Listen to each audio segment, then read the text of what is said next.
Welcome back. Well, in this year's US presidential race, both candidates have accused each other of dirty campaign tactics. Sometimes tarnishing the opponent's reputation seems to pay off. But for John McCain and Sarah Palin, it recently backfired. Several recent polls show their attacks on Barack Obama were hurting McCain's popularity.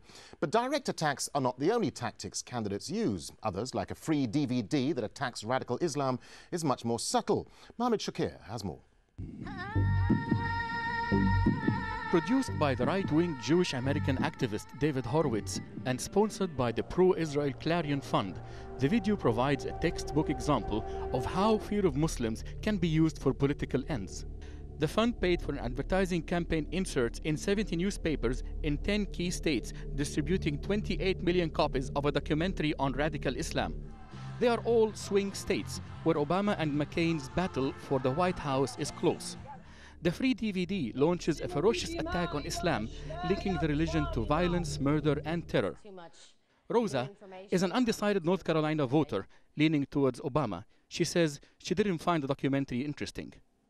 It seems perfectly timed to come right before the election, and I'd say about 90% of the images are basically fear tactic. At another household, residents say the film they saw was shocking. To spend it in that way, to divide the community, to scare people, Muslims don't scare people. 10% of US voters still believe Obama is secretly Muslim and might be soft on terrorists and Islamic countries like Iran. In contrast, they see Republican candidate John McCain as the gladiator who will crush America's enemies. So why is the DVD being mailed now? According to a spokesman for the Clarion Fund, it's purely for educational purposes and not intended to promote fear-mongering. The DVD's sleeve, however, carries a slightly different message. The threat of radical Islam is the most important issue facing us today, but it's a topic that neither the presidential candidate nor the media are discussing openly. This even after statements made by a Republican former U.S. Secretary of State that Obama is simply the better candidate. Not about who's a Muslim and who's not a Muslim. He has met the standard of being a successful president, being an exceptional president. I think he is a transformational figure. He is a new generation coming into the world, onto the world stage, onto the American stage, and for that reason, I'll be voting for Senator Barack Obama. Fear of Islam and the controversy over Obama's perceived otherness are still being stoked in the U.S. election, providing a potential distraction. Mohammed Shakir for Inside Story. Well, still with us are our guests in Denver, Robert Hardaway, in West Palm Beach, Kevin Lanning, and in New York, Larry Norden. Robert Hardaway in Denver, let me start with you for the second part of our show. I mean, would you say that negative campaigning has underscored this race to the White House, and what impact do you think it's having overall on the minds of voters? Well, of course, you have to define what negative campaigning is and negative ads. Simply presenting the other person's position, I don't think is necessarily negative. But you have to summarize. You've only got 60 seconds. And when you summarize someone's position in 60 seconds, you're going to distort it.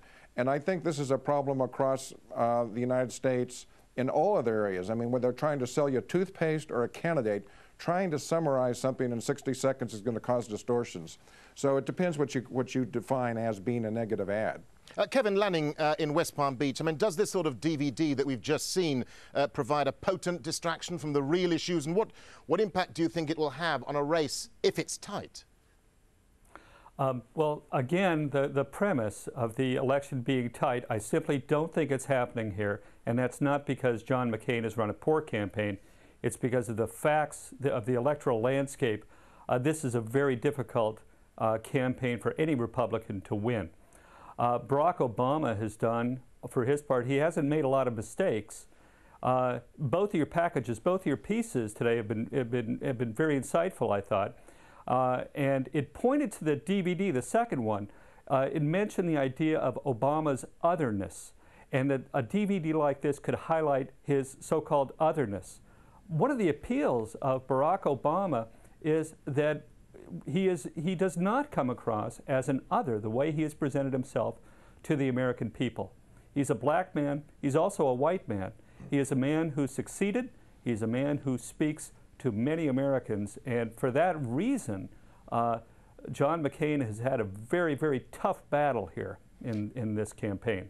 Larry Nordham in New York. I mean, this DVD, as we were hearing in that report, was sent to newspapers in swing states like Ohio, Pennsylvania and Michigan. I mean, do these sorts of tactics have any impact on states where the result could go either way?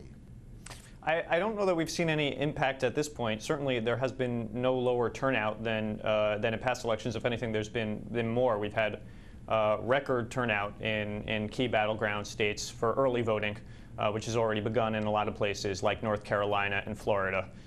So I haven't seen an impact. Kevin Lanning in West Palm Beach, Florida. Let's talk about some of the psychology in the minds of voters. How does this sort of campaign affect voting on Election Day? Well, frankly, with respect to the DVD, I don't think of it as having a massive impact, because the psychology of it is that DVD, I received one in my morning newspaper. I didn't take it out, put it in my player, and turn it on.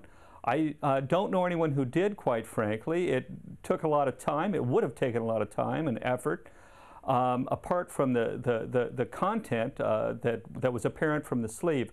So the things that affect the psychology of the campaign are the things that are hard to avoid. Commercials that appear when we passively turn on the TV or hear them on the radio, signs that we see, and so forth. Those ads that we see, those signs that we see, yes, there are negative ads which are intended to stir fear, and in this campaign, anger. But I don't think that that campaign has worked here. There's simply too much on the line. Americans are too concerned for their paycheck, for economic security, and so they're looking beyond the superficial messages. Let me get a quick response from Robert Hardaway in Denver. What do you think is the impact, the psychological impact on the voters from campaigns like this? Well, I think the impact is only at the margin. I mean, it's like any ad, whether you're trying to sell toothpaste or you're trying to sell a candidate. There's some people who will simply see an ad for a toothpaste and they'll buy it because there's an ad. But I think it really underestimates the intelligence of the American people. I think most people know who they're going to vote for, and they see these ads for what they are. So I think the impact is only at the very margins. People who will buy something simply because they hear a name or they hear something repeated again and again. Okay, I want to put a final point to Larry Nordham there in New York and just talk quickly about the so-called Bradley effect, where voters may be hiding their true feelings from the pollsters. Could Obama suffer from this, given his race? Time will tell. There have been a number of studies that have come out recently that have cast significant doubt that there really is a Bradley effect. So we'll see on Election Day what happens. There's a natural tightening generally at the end of an election in the polls. But, you know, we'll find out on Election Day what happens. Okay, gentlemen, we have to leave it there. Larry Nordham in New York, Robert Hardaway in Denver, Colorado, and Kevin Lanning in West Palm Beach, Florida. Thank you all very much indeed for your time. And thank you so much for joining us here on this edition of Inside Story. We, of course, welcome your comments and your suggestions. Please email them to us at insidestory@aljazeera.net. From the whole team here, goodbye for now.